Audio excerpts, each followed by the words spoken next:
Dans la sagesse infinie de Dieu, il existe ce qu'on appelle le mystère. Et dans le mystère se cache le pouvoir. Dieu a le pouvoir de transformer des situations qui sont impossibles aux hommes et les rendre possibles.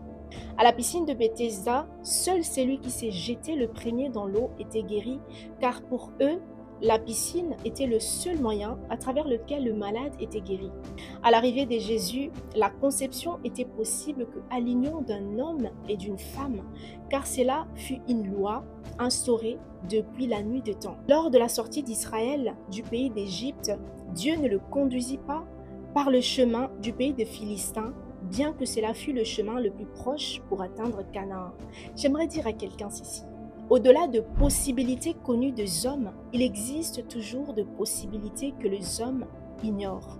Tout le monde ignorait que même si l'ange ne descendait pas, Jésus pouvait passer lui-même et guérir le malade.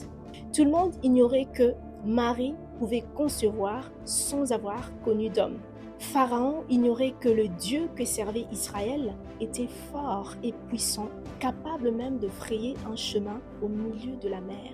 Comprends ceci, toute chose qui est à la portée des hommes est naturelle, et le naturel est toujours limité.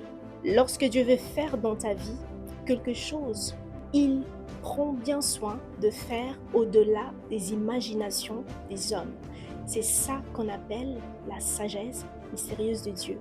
Et lorsque le mystère s'accomplit dans ta vie, c'est là que tu vis un miracle.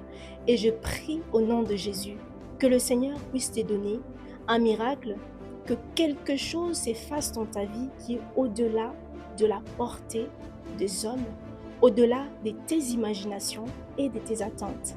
Si tu crois cela te sera fait selon ta foi.